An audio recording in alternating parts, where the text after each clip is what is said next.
بسم اللہ الرحمن الرحیم۔ عزیز طلبہ، آج ہم انشاءاللہ سورہ بقرہ کا تعارف اور اس کی وجہ تسمیہ، شان نزول، فضائل اور اہم مضامین کے بارے میں انشاءاللہ بحث کریں گے۔ یہ آج ہمارا 5واں لیکچر ہے تعارف قرآن کے بعد سورہ بقرہ کے حوالے سے۔ سورہ بقرہ آپ کو پتہ ہے قرآن پاک کی سب سے بڑی سورت ہے، طویل ترین سورت ہے۔ اس میں 40 رکوع ہیں اور 286 آیات ہیں۔ البقرہ کا معنی گائے کے ہیں۔ قرآن پاک کی جتنی صورتیں ہیں ان کے جو نام ہیں ان کی خاص وجہ تسمیہ ہے۔ پوری صورت میں کوئی ایک واقعہ بعض اوقات لے لیا جاتا ہے اور اس واقعے کے حوالے سے اس صورت کا نام رکھا جاتا ہے۔ جیسے اب سورہ بقرہ میں ویسے تو 40 رکوع ہیں، لیکن 8ویں رکوع میں بنی اسرائیل کے حوالے سے ایک واقعے کا ذکر ہے جس میں انہیں گائے ذبح کرنے کا حکم دیا گیا تھا۔ اس کی پھر ساری تفصیل تو آئندہ چل کے پڑھیں گے۔ بہرحال اس واقعے کی وجہ سے چونکہ گائے ذبح کی گئی جس میں بڑی حکمتیں تھیں، تو اس سورت کا نام سورہ بقرہ رکھا گیا۔ سورہ بقرہ قرآن پاک کی سب سے بڑی سورت ہے اور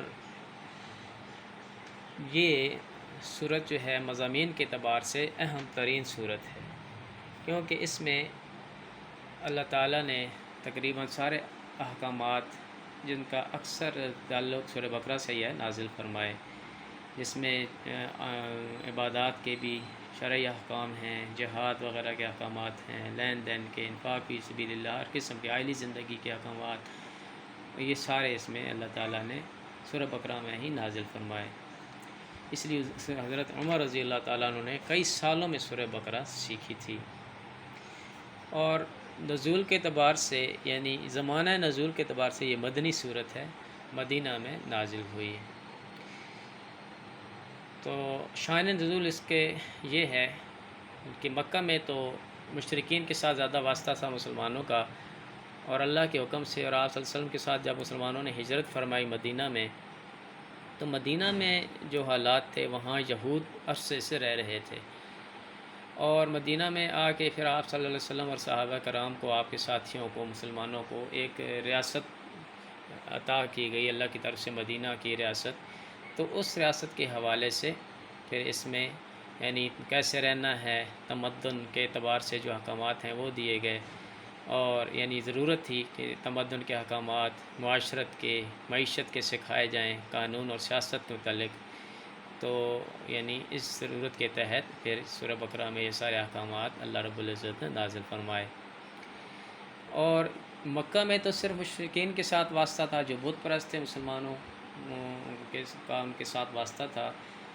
یعنی دو ہی لوگ تھے، دو قسم کے مکہ میں، ایک مسلمان تھے اور دوسرے کفار جن کا کفر سامنے تھا۔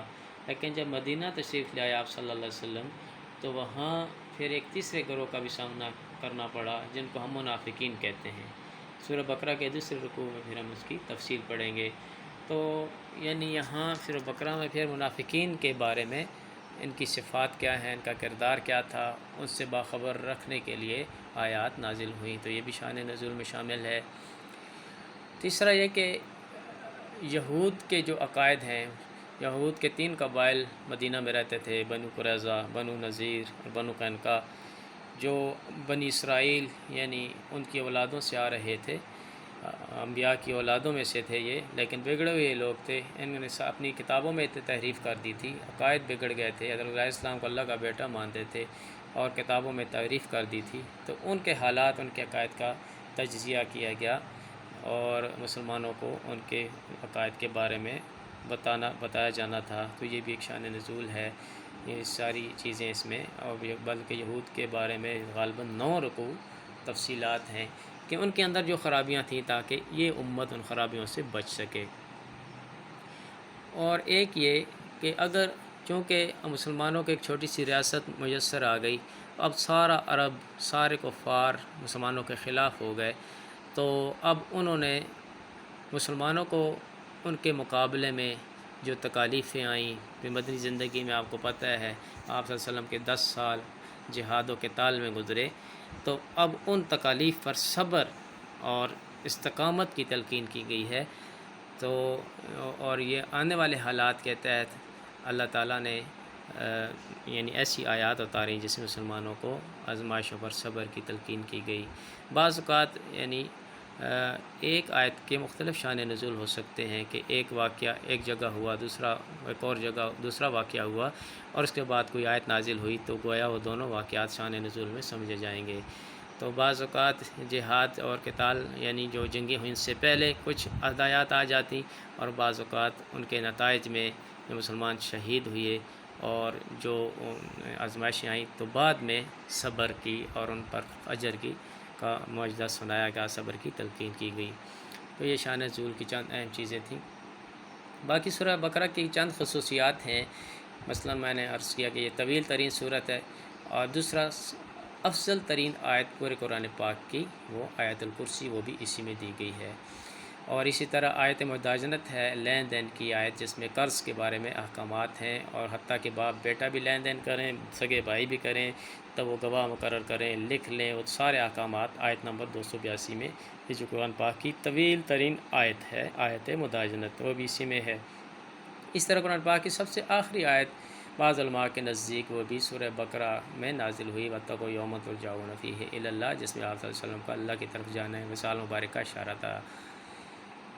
تو اسی طرح فضیلت کے اعتبار سے یعنی آیت الکرسی کی فضائل ہیں، اور اس آخری آیت کی بھی فضائل ہیں جو ہم آگے پڑھیں گے، آخری آیات کی فضائل۔ تو فضائل کے اعتبار سے ہم پڑھتے ہیں سورہ بقرہ کے فضائل، یعنی ویسے تو پورے قرآن کے بھی فضائل ہیں یعنی پڑھنے کے، لیکن کچھ مخصوص صورتوں کے مخصوص فضائل ہیں۔ اس طرح کچھ آیات ہیں قرآن پاک کی جن کے مخصوص فضائل ہیں۔ اس میں ایک تو یہ ہے کہ شیطان کا گھر سے نکلنا۔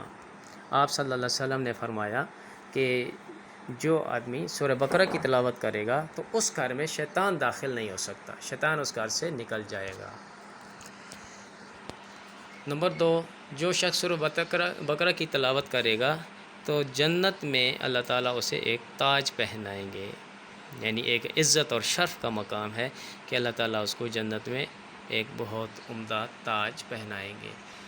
تیسرے، اس کے 2 مشہور نام ہیں سورہ بقرہ کے، سنام القرآن، فسطاط القرآن۔ سنام القرآن کا مطلب قرآن کی چوٹی۔ آپ صلی اللہ علیہ وسلم فرمایا ہر چیز کی ایک بلندی، ایک کوہان ہوتا ہے، قرآن پاک کی بلندی، قرآن پاک کی چوٹی وہ سورہ بقرہ ہے، اس لیے اس کو سنام القرآن، قرآن کی چوٹی کا نام دیا گیا۔ دوسرا نام ہے فسطاط۔ فسطاط کہتے ہیں خیمے کو، فسطاط القرآن یعنی قرآن کا خیمہ ہے۔ ان جیسے خیمے کے ذریعے انسان جب سفر میں ہوتا ہے پھر خیمہ لگا کر اس میں رہتا ہے تو اس کی دھوپ سے حفاظت ہوتی ہے، درندوں سے حفاظت ہو جاتی ہے، سردی گرمی بارش سے حفاظت ہو جاتی ہے۔ تو گویا یہ سورہ بقرہ پڑھنے والے کی اللہ تعالیٰ شیطان سے، دشمنوں سے اور جادو وغیرہ سے حفاظت فرماتے ہیں، تو اس لحاظ سے یہ فسطاط القرآن ہے، قرآن پاک کا خیمہ ہے۔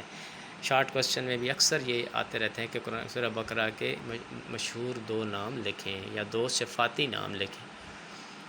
چوتھے، آپ صلی اللہ علیہ وسلم سورہ بقرہ کو سیکھو، اس کا یہ قرآن کی میزان ہے اور اس کا سیکھنا خیر و برکت کا ذریعہ ہے، اور جادو اس بندے پر اثر نہیں کر سکتا جو سورہ بقرہ پڑھنے والا ہے۔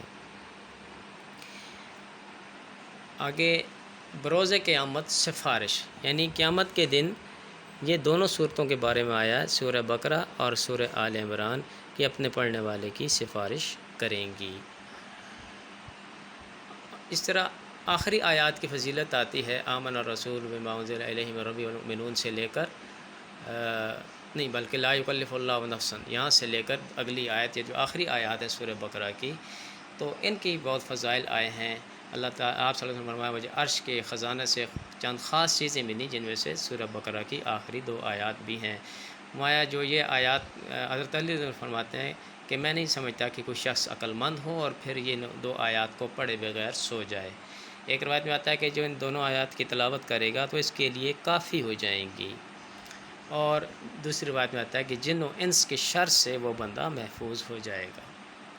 اس طرح آیت الکرسی ہے، مشہور آیت ہے، سب سے جو بڑی آیت فضیلت کے اعتبار سے سب سے اہم جو آیت ہے تو اس کے بارے میں آیا ہے، آپ صلی اللہ علیہ وسلم نے فرمایا کہ جو شخص ہر فرض نماز کے بعد آیت الکرسی پڑھ لے گا تو اس کی اور جنت میں جانے میں صرف موت حائل ہے۔ اسی طرح دوسری روایت میں آتا ہے کہ سورہ آیت الکرسی پڑھنے والے پر اللہ تعالیٰ ایک محافظ مقرر فرما دیتے ہیں۔ تو یہ سورہ بقرہ کے فضائل اور اس کی مختلف آیات کے فضائل سامنے آ گئے۔ اب ہم پڑھتے ہیں سورہ بقرہ کے چند اہم مضامین کے بارے میں مختصراً تذکرہ کریں گے، پھر ڈیٹیلز انشاءاللہ جب سورہ رکوع پڑھیں گے تو اس میں آتی جائے گی۔ اہم مضامین میں نمبر 1 ہے متقین کی صفات۔ سورہ بقرہ کے پہلے رکوع میں متقین کی صفات بیان کی گئی ہیں کہ متقین جو اللہ سے ڈرنے والے ہوتے ہیں وہ یعنی ایمان بالغیب، الغیب پر ایمان رکھتے ہیں، اقامت الصلاۃ، نماز کو قائم کرتے ہیں، اسی طرح انفاق فی سبیل اللہ، اللہ کے راستے میں خرچ کرتے ہیں، قرآن پاک اور پچھلی کتابوں پر ایمان رکھتے ہیں، وبالآخرۃ ہم یوقنون، آخرت پر ایمان۔ یہ متقین کی صفات کا اس میں تذکرہ ہے۔ اگلے رکوع میں منافقین کا کردار، اس پر بحث کی گئی ہے، تفصیل انشاءاللہ دوسرے رکوع میں پڑھیں گے۔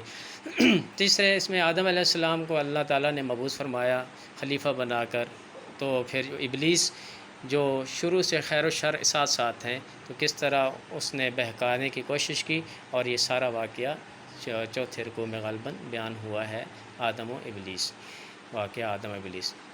اس طرح پانچویں رکوع سے پھر شروع ہوتا ہے بنی اسرائیل کا تذکرہ، جس کی تفصیل ہم پانچویں رکوع میں پڑھیں گے۔ بنی اسرائیل انبیاء علیہ السلام کی اولاد میں سے تھے۔ حضرت ابراہیم علیہ السلام کے 2 بیٹے تھے، حضرت ابراہیم، حضرت اسحاق اور حضرت اسماعیل۔ تو حضرت اسحاق علیہ السلام کی اولاد سے حضرت یعقوب، ان کے 12 بیٹے تھے، جن میں ایک حضرت یعقوب علیہ السلام کا یہ لقب ہے اسرائیل، عبرانی زبان کا لفظ ہے اسر یعنی بندہ، ایل اللہ، اللہ کا بندہ۔ تو ان کی اولاد پھر یوسف علیہ السلام اور 12 بیٹے تھے کل، تو ان کی اولاد میں سے پھر یہودی آئے۔ ایک بیٹے کا نام یہودا تھا، جس کی اولاد یہود ترقی کی تو وہ یہودی سارے ہی کہلائے۔ تو یہ بنی اسرائیل، یہ ہزاروں ان میں انبیاء علیہ السلام آئے، ساری کتابیں نازل ہوئیں، ان پر انعامات خداوندی کا تذکرہ ہے 5ویں رکوع سے لے کر غالباً 14ویں رکوع تک۔ اور انہی رکوعوں میں بنی اسرائیل کا پھر اللہ کی طرف سے تو انعامات دیے گئے اتنے زیادہ، اور ان کا طرز عمل کیا تھا تو اس پر بحث کی گئی ہے، کتابوں میں تعریف کی، قتل و غارت کی، احکام کی خلاف ورزی کی، انبیاء کا قتل کیا، تو اس یہ ساری تفصیل ہے۔ اس کے بعد کہ ہاروت و ماروت ہے، جو 2 فرشتے تھے، آزمائش کے لیے بنی اسرائیل کے بھیجے گئے تھے، ان کا تذکرہ ہے۔ حضرت ابراہیم علیہ السلام اور ملت ابراہیم، ابراہیم علیہ السلام جد امجد کہلاتے ہیں، کیونکہ مسلمان بھی، یہودی بھی، عیسائی بھی ان پر ایمان رکھتے ہیں، سارے مذاہب کے جد امجد ہیں۔ تو اور ملت ابراہیم جو اس سے مراد ہماری امت ہے، اس کا تذکرہ ہے۔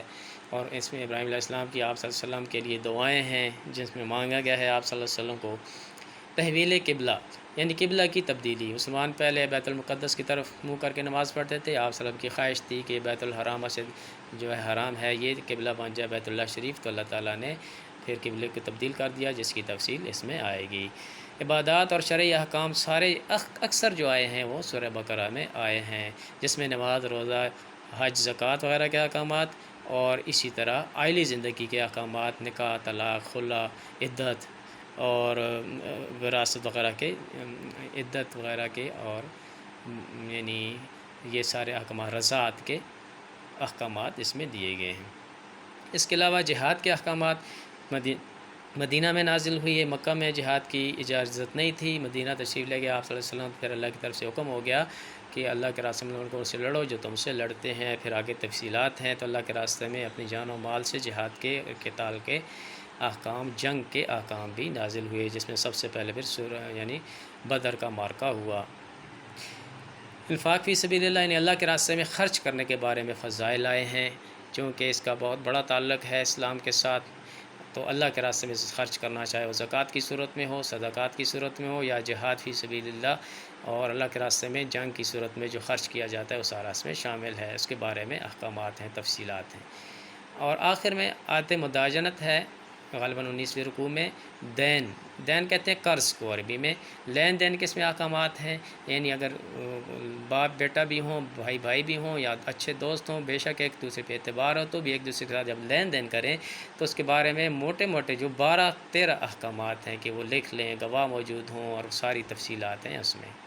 اور آخری رکوع میں جو ہے وہ سورہ بقرہ کی آخری آیات آ جائیں گی، جن کی بڑی فضیلت ہے، جس میں اللہ تعالیٰ سے دعا مانگنا بھی سکھایا گیا، اپنے گناہوں پر ندامت سکھائی گئی ہے، اور اللہ تعالیٰ سے مانگنا سکھایا گیا ہے کہ اللہ سے کیسے مانگا جاتا ہے۔